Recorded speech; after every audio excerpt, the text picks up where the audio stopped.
you're in a moment when afterwards you look back and see yourself, man, what is my problem? In order to start out like that, I do not know of anyone who really wakes up in the morning and go, I'm going to be evil today. Most people never think about that. I don't know of anyone that goes, no, today I'm going to do especially sinful things and be evil. Well, maybe with the one exception of a really good Bond film. But the majority of us wake up and we try to do the best that we can. We try to be good. And we try to follow what we're supposed to. When I was a kids pastor in North Pole, I was involved with a group of other kids pastors. We started a group for collaboration. We started for fellowship. We started for networking. And so when we would meet about once a month, but what this group that started off being good, it turned into a gripe session. And in fact, I kind of remember the first time, like, whatever we say here stays here, like a normal group therapy session would be, and that way, because the person that was, I don't know if the person that was founding it was her idea of a gripe session, but it was that way. If you needed to vent about your senior pastor, you could in a safe place. It's not dangerous though when you start venting about your leadership and the decisions, And so everyone agreed to it, and I found that on a few occasions, I found myself complaining about my pastor.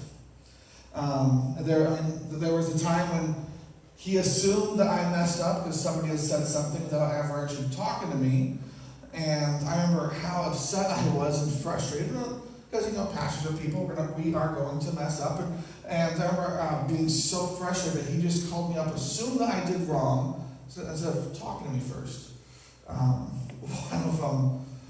One of them I'm going to mention, you'll see why I was frustrated. I'm not here to complain about him, really. I love Pastor Lee, but we were doing road ranges, and I was teaching the kids advanced marksmanship, and we were using air rifles. And I was given some air rifles, but they didn't give me the right BBs to go with it.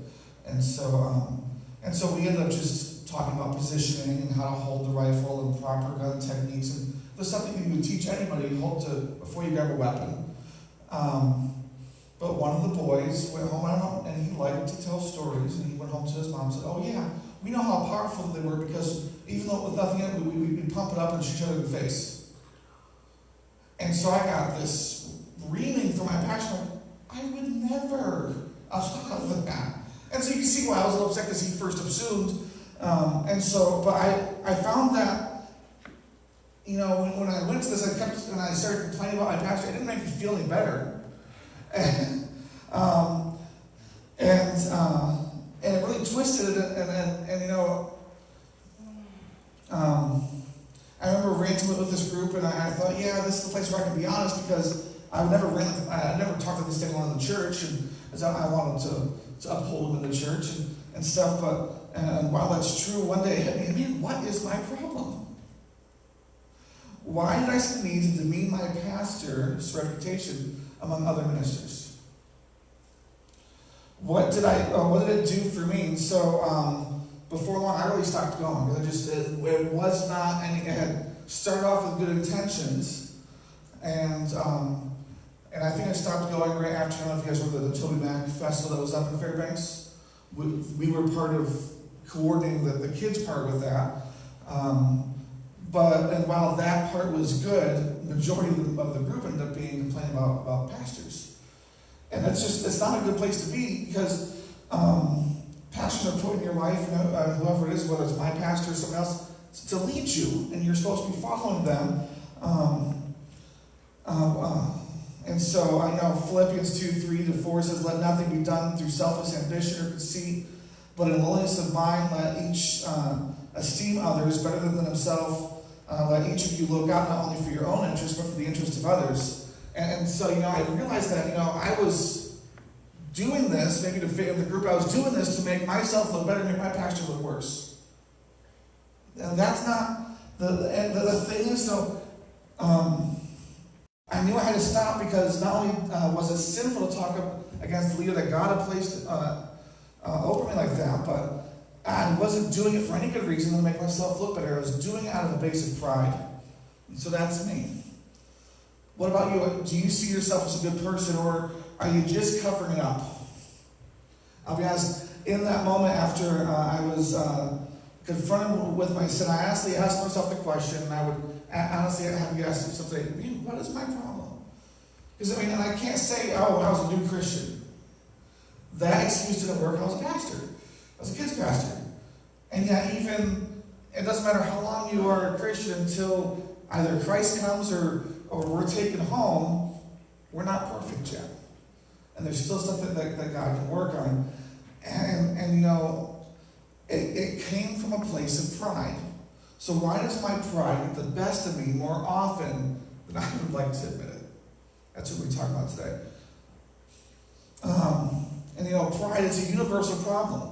And in fact, this is the universal human experience. It goes back to the very beginning, back to Adam and Eve. And we're going to reread that story again this morning. So if you have your Bibles, you can go and open to Genesis chapter 3.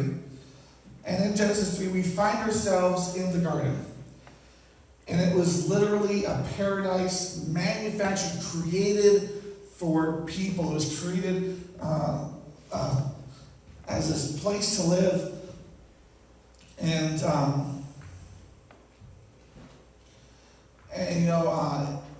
it was a place where we were able to walk naked and unashamed with God. It was a place where God came and literally walked with man in the cool of the garden. There was neither sexism, nor racism, nor greed, nor poverty, violence, nor sickness. There wasn't, so all that changed though in one instant. Eve found herself at the base of a tree, the tree. Of all the garden, there was one plant that they were told not to eat from, and it was called the tree of the knowledge of good and evil. And it was just a simple test that God had placed there. Would Adam and Eve trust God as a loving father, or would they not? Would they trust him with this one rule? Would they allow God to provide for their needs and restrict their baser instincts? Would they let God be God, or would they attempt a mutiny against his throne? It's that simple. Sin usually is. Though we complicate it and through our excuses and justifications, well, there is a history there. It's a sickness, not a sin problem. Yeah, but they did this. We are immensely creative in justifying our sin and figuring out ways to tell our minds that it is okay what we are doing. This past week, and I've been working with the relapse prevention group and addiction therapy, and we actually went back to the previous lesson on Monday because there was a Zoom outage. We were going to call in, and then on Friday we did the part 2. The whole lesson was on relapse justification, and it was the justification that addicts make to say it's okay to have a drink. Stuff like, man, if I think I'm not doing it, I might as well do it anyway. It's okay, it's just one drink for this celebration. And it's really easy to look at the addict and go, oh, those bad people that make justifications. But we do the same thing. Oh, it's okay, no one's going to know it. You know what? It's just a white lie. And so we walk ourselves down this road and we justify the reason for our sinning. And when we justify it, more often than not, we don't recognize it as sin then, and we continue on. And so God comes to the place and says, Chuck, you messed up, you didn't get on your knees and come back to me. And it's usually God taking a 2x4 to our head because we're not listening beforehand, right? and so that's, we don't want anyone, including God, telling us what to do. I mean, think about it. If someone says you can, don't touch the button, what do you want to do?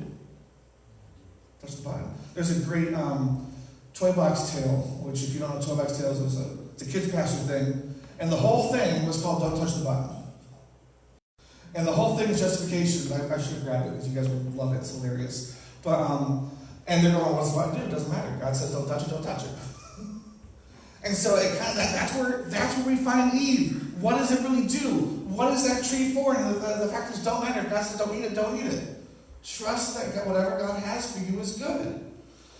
So here we have Genesis chapter 3, verse 1. Now the serpent was more cunning than any of the beasts of the field, which the Lord had made. And he said to the woman, has God indeed said, you shall not eat of every tree of the garden? And the woman said to the serpent, we may eat of the fruits of the trees of the garden. But of the fruit of the tree which is in the midst of the garden, God has says, you shall not eat it, nor shall you touch it, lest you die.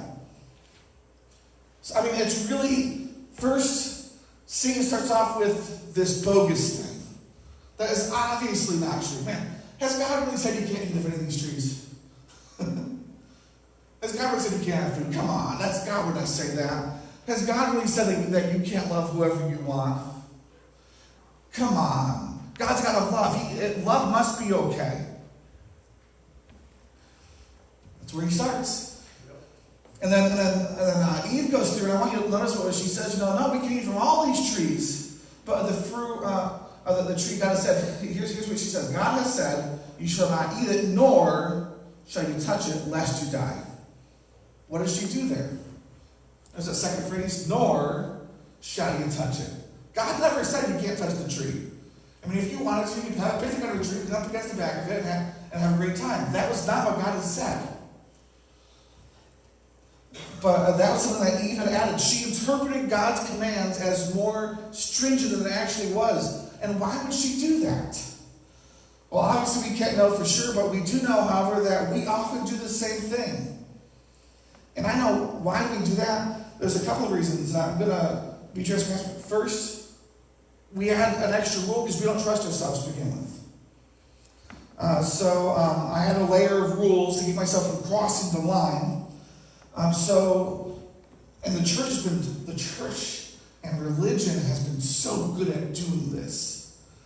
The Pharisees were doing it. So if drunkenness is bad, we prohibit all alcohol. If illicit sex is wrong, we prohibit dancing, certain moves, or anything that we might perceive to lead to that deed. If foul language is inappropriate, we prohibit euphemisms like shoot or darn. Or we say things like the word asinine. It's not a cuss word. But it kind of gives us that feeling of this isn't bad. And then I was like, Troy, well, you said that in church. It's not a cuss word, Troy. But it kind of gives us that satisfaction of saying something bad. It sounds pretty close. It's kind of so we have that satisfaction without the guilt. So it's kind of like having diet soda, You get that flavor, sort of. Now maybe you didn't grow up like that, but I did, and it was enough that my dad wanted to call it Christian cussing. That's what my dad called it. If you said you're telling me to shoot. Well, we know what you wanted to say, and you were able to spare yourself from saying it. You're taming the tongue. Let's take the victory, right? But instead, we add another line. Oh, can't say that word. That one's bad. And we add another line to it. And understand these rules end up being silly. They even misguided, and we can all agree upon that, but can you also see that they actually came from a good place? Even if they're misguided, the rules are designed to help us to follow God's rules when we don't trust ourselves not to eat of the tree to begin with. So we say, don't touch it. Let's just stay away from that tree. Put up yellow cones around it and say, don't pass these cones. It keeps going further out, right? Because we keep, And so there's another motive, however, that's even a little more corrupt. And here it is, if I can make God's commands seem overbearing, stifling, out of touch, or too hard, then I can justify why I break them. It's not my fault, it's God's fault. His rules are too restrictive. And he really has no right to put such extremes, expectations on us. We can't live by that. For example, don't have sex before marriage. We all agree that's bad, right? Nobody lives like that. Or, come on, tithing? That's impossible. I still got debt I'm trying to pay off. Why should I be tithing? Church attendance every single week? Really? Come on. That's just too much. After all, I can connect with God so easily out in nature. I don't need to go to church every week. It's fine. I can actually pray better by myself than when I'm at church. And once I cross that line, I've made a ready-made excuse. I can justify my past and enjoy my current pleasure. You guys see where I'm going with this? So don't miss what's happening next. So Eve has set this line, not even touch it. And then she said it even further, the consequence, or else we will die. It's kind of like the lightning thing. It's almost like what God actually did with the Ark of the Covenant, right? Because they couldn't touch that or they died, but she added that rule to the tree, so if something touched it, fall over dead. And so she adds this stuff to it, and so Satan's really key on it. And listen to what Satan says here, verse 4. Then the serpent said to the woman, "You will not surely die." First, let's get rid of your expectation. You're not going to die. It's okay. And second, for God knows that in a day that you eat it, of your eyes will be opened, and you will be like God, knowing good and evil. So listen to what Satan is saying. He's saying that God is just a cosmic killjoy because he doesn't want you to enjoy the privileges that he does. And so if you ate this, you could become like God. And he doesn't want that. This is the core refrain of our culture. It's so much of a refrain. This was the very same sin that Satan was guilty of. It was the very same thing when Satan said, I'm more beautiful than all the rest of the angels. I'm more beautiful than God. You should worship me, not God. Well, what was he doing? He said, I want to be God. And so when he fell, Mr. Likes company, he went to Eve and said, hey, you want to be like God too, right? Follow me. I'll teach you the way. This fruit here is going to make you like God. Our entire Western culture, our Western world is complicit in providing ready-made excuses for our every action. We are really good at making ourselves our own God to fulfill our own desires. So Eve examines the fruit, verse 6. So when the woman saw the tree was good for food, that it was pleasant to the eyes, and a tree desirable to make one wise, she took its fruit and ate it. She also gave it to her husband with her, and he ate it. That is probably the most loaded verse in the Bible. Let's unpack it a little bit. She makes 3 observations. The fruit was good for food. Okay, I don't know what she did with it. Maybe she smelled it good, but she made that observation. Second, it was pleasant to the eyes. The fruit looked good for food too. So it was good. It's kind of like those shiny red berries you're told not to eat because they're poisonous. Because kids, the reason kids tell kids not to eat because they look good for food, right? And so it looked good for food. And then third, it was desirable to make one wise. Desirable to make one like God. I want you to think about mythology. Go to other mythos, and you have the spring of life. They'll give you eternal life, eternal youth, right? Well, what's that do? To make you like God. Lots of the time. Time and time again, you have these mythos. And the purpose of whatever they're going after is to make you more like God. It's counterfeits.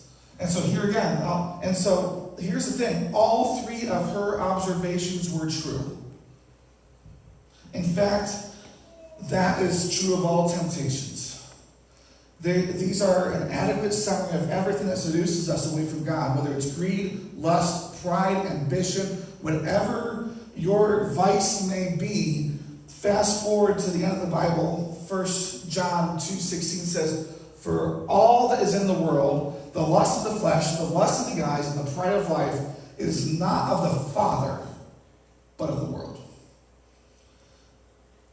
You see, there's only these 3 possible seductions, and every single sin can fall into these 3 things. The pride of the flesh, the pride of passion, the lust of the flesh, the pride of possession, the lust of the eyes, and the pride of position, the pride of life, the boastful pride of life. And your particular vice may be different from mine, but at the end of the day, it all boils down to one thing, and that is pride. I want to be self-determined. I want to be my own God. And this is just so insightful. I can do this. I know so much, so you should follow me. Right? It's pride. And this isn't just true of you, but it's true of Jesus himself. Jesus was tempted on the exact same three things that we're all tempted on. When Satan tempted him in the wilderness, what tricks did he pull out of his tool bag? Well, he only has three, so what tricks did he pull? All three, right? So Jesus was tempted to turn a stone into bread. Well, that's the lust of the flesh. And granted, Jesus was very hungry at that point. 40 days, it's a long time to fast. He was hungry. But he knew that even that, because of what it was a lust of the flesh. So he denies it. Jesus was he was tempted with all the empires of the world. That's the lust of the eyes. All that you see, remember that's what Satan said, all that you see can be yours if you only bow down to me. Boy, and if you look at what Jesus did, lust of the eyes, it's a pride of possession. Jesus could have taken the shortcut and become ruler of the world right there without all the pain and misery. Taking a knee to someone is a whole lot less painful than taking a cross for someone. But he doesn't. And then he was tempted to show off who he was, pride of position, by throwing himself from the pinnacle of the temple. That's a boastful pride of life. Jesus was the Son of God, yes. But to show it off would have been a different thing. Especially in the most crazy way possible, to jump off the height of the temple and watch the angels catch him. Everyone in the city would have known who he was at that point.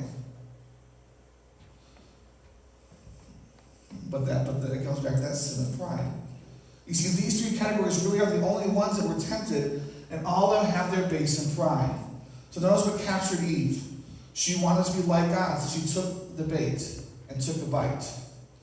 Her husband, and I really want to, if Eve is so bad, I really want to just slug her husband who's standing there doing nothing.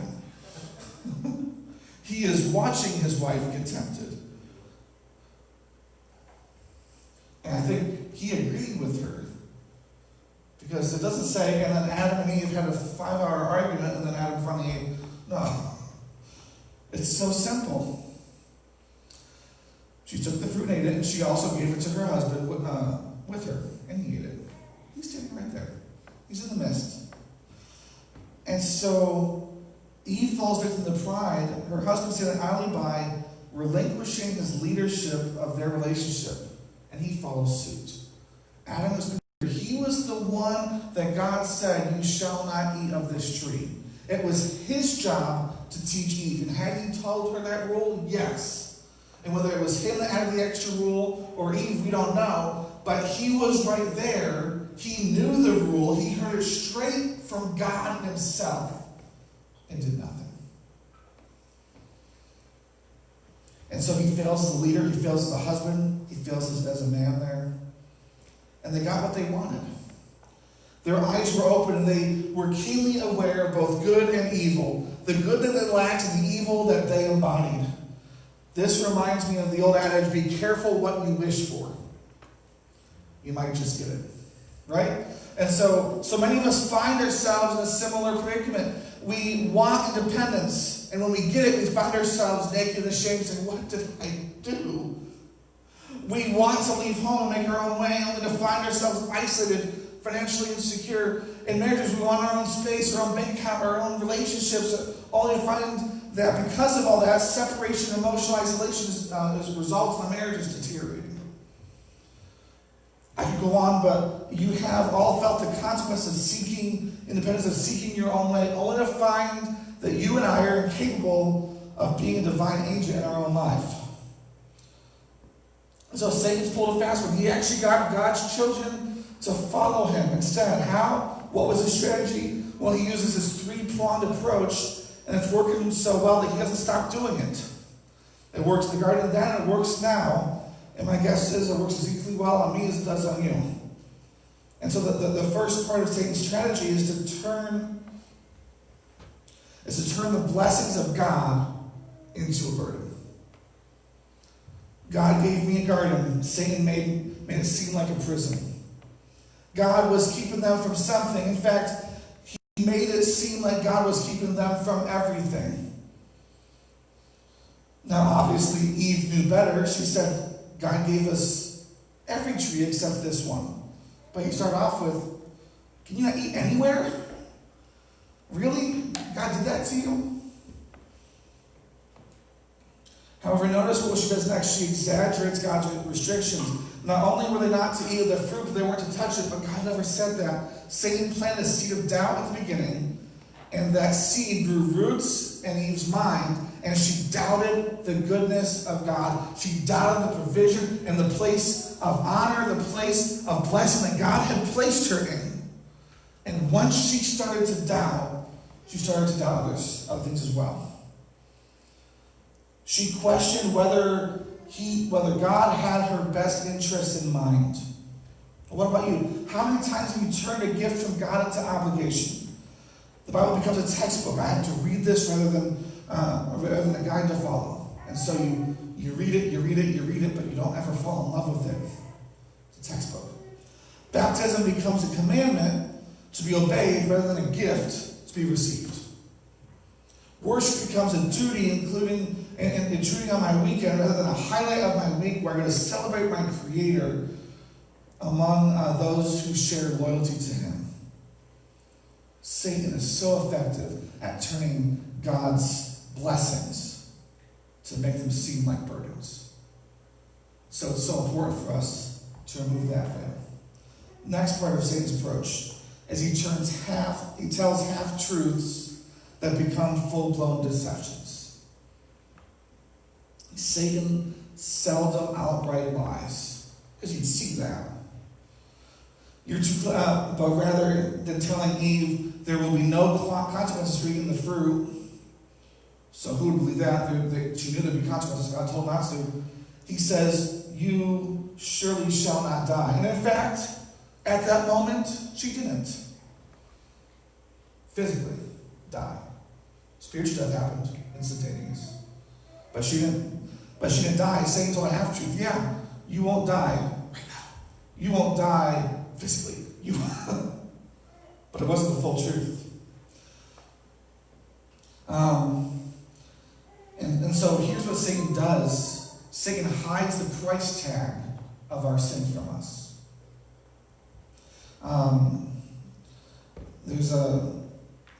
There was a guy named Rick. He discovered that way too late. He had multiple affairs. I know of, I don't know %. He had multiple affairs and he got caught. And only when he got caught did Satan reveal the true price tag. That almost all of those price tags had a name on them. The first name was his wife. The second was his daughter. The third was his church where he was a pastor. The fourth was his alma mater, the Bible college that he would go to and regularly preach at and for ministry. And on, one by one, the price tags were revealed until his home, his ministry, his health, his friendship crashed and burned beneath his feet. Even now, years down the road, Rick is turning over price tags every holiday, every family reunion, every birth of a grandchild. You likely have your own story of a friend or a family member, or perhaps it's the man in the mirror who paid way higher price for the sin than predicted. For some, it comes in a form of abuse, others addiction, greed, lust, anger. The list is long, but it all comes down to pride, as Adam and Eve discovered. And so the third step that Satan uses is he promises the seductive lie that you could be your own God. And this is a lie he loves to still use. It's seductive because you want to be in control of your own life. You want to be able to do whatever you want. Each of us are made in the image of God, has enough of his nature in us to desire to be worshipped, to be independent, to crave self-determination. We can all imagine complete control of our own destiny, total autonomy for our life. The base pride caused the initial fall of humanity, and we're living in the shadow of the breach of the tree of the knowledge of good and evil. You see, God will not be trifled with, nor will he let his creation go awry without a colossal fight for reconciliation. So we can be clear about two things from this ancient text: God's initial response of punishment and God's ultimate response of redemption, of rescue. Instinctively, Adam and Eve's initial response was to hide from God. Verse 8. And they heard the sound of the Lord walking in the garden. Their eyes were open, verse 7. Walking in the garden in the cool day. And Adam and his wife hid themselves in the presence of the Lord God among the trees of the garden. And so God's initial impulse was to seek and save that which was lost. Part of the process of reconciliation is appropriate punishment. And every parent knows this. If there are no consequences for actions, then there is no love in that relationship. So God had to respond. Theologians call this the curse. For Adam, that meant that he must earn a living by the sweat of his brow. Can anyone relate? Earning a living by the sweat of your brow? I think everyone here, right? For Eve, it included bearing children in pain and the painful struggle for domination over the man that she loved. Fact is, we're still under the curse. But notice carefully, God did not curse Adam and Eve. Let me look at this. And so let's continue. We're going to jump down a little bit more. I'm going to read the story on your own. Okay, so verse 10. I heard your voice in the garden, and I was afraid because I was naked and I hid myself. And he said, who told you that you were naked? Have you eaten from the tree of which I commanded that you should not eat? The man said, the woman you gave to me. She gave me the tree I ate.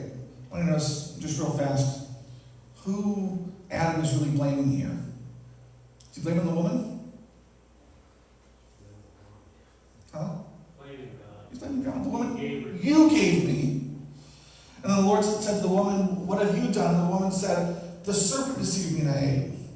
So the Lord said this to the serpent, because of all of this that you have done, you are cursed more than all the cattle, more than every beast of the field. On your belly you shall go, and you shall eat the dust all the days of your life. And I will put an enmity between you and the woman, and between your seed and her seed, and he shall bruise your head, but you shall bruise his heel.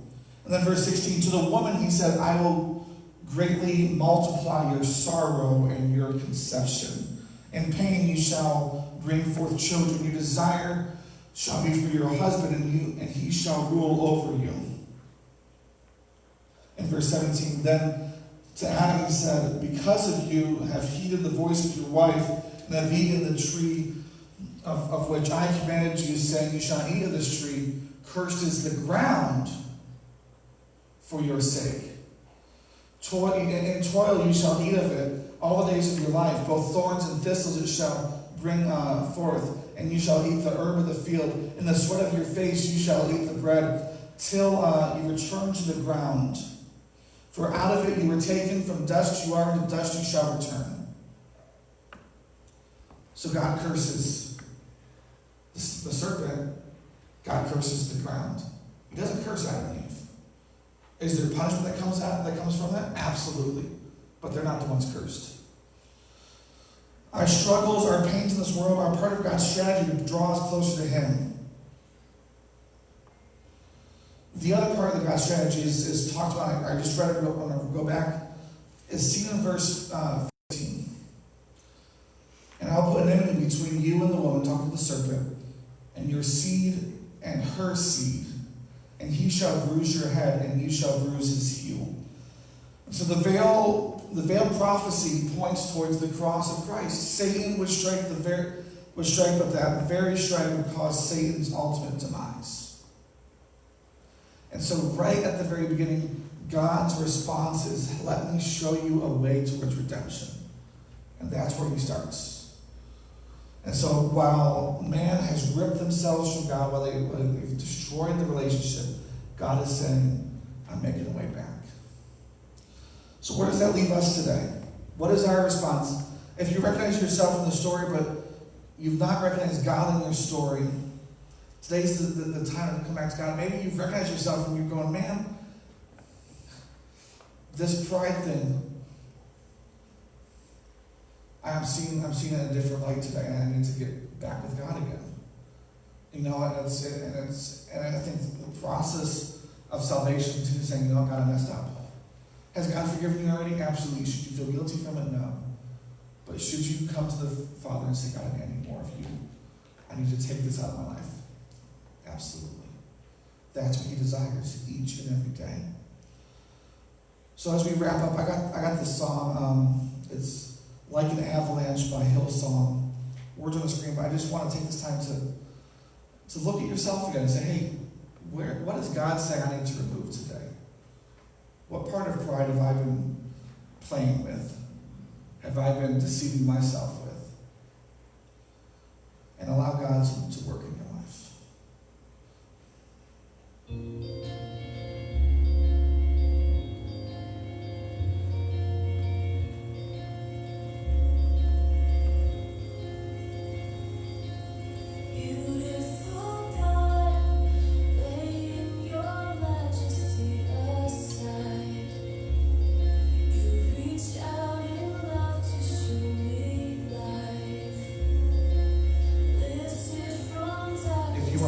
Altars are open.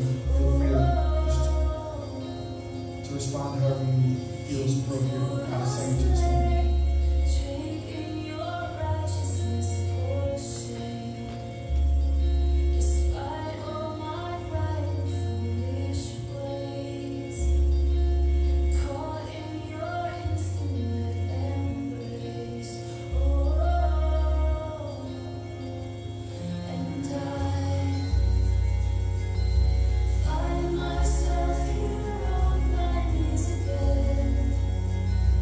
Caught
Lord, help us to relinquish our pride. You call us to come to you humbly. But so often we want to raise ourselves up higher than what we ought. And that's not our place. You are the one that raises people up. You're the one that exalts, and you are the exalted one. Lord, help us to humbly come before you. Help us to in humility share your love and your grace. Help us to recognize those places where we've drawn lines that seem arbitrary so we can justify our own sin. Lord, help us to draw closer to you in everything that we do. Lord, we know we need more of you. And Lord, sometimes we just need a good kick in the pants to say, hey, I gotta follow you more. Because we've forgotten. We've allowed ourselves to walk away. We've allowed pride to come in and blind us. Lord, help us to follow you all the days of our life.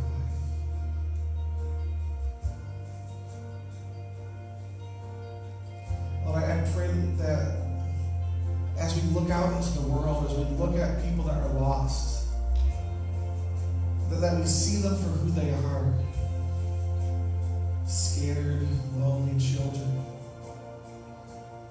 that have taken upon themselves pride, arrogance, so that they can make themselves seem more important, bigger than who they are. But allow us to see people the way you see them. To see through the masks that they wear. To the child that you called them to be.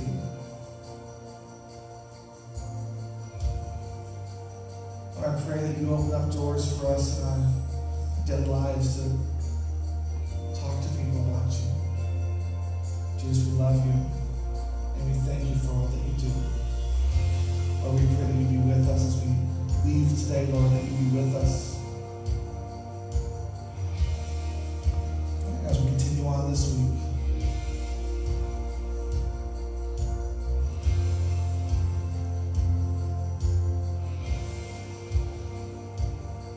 Lord, we love you and thank you for all that you do for us. In your name, amen. And close this week with giving you the priestly blessing. The Lord bless you and keep you. The Lord smile on you and be gracious to you. The Lord show you his favor and give you his peace. He's got great blessings for us. It's our job to see that they're not there for burdens. They're going to follow him because he's got the best thing in mind. Have a great week, church.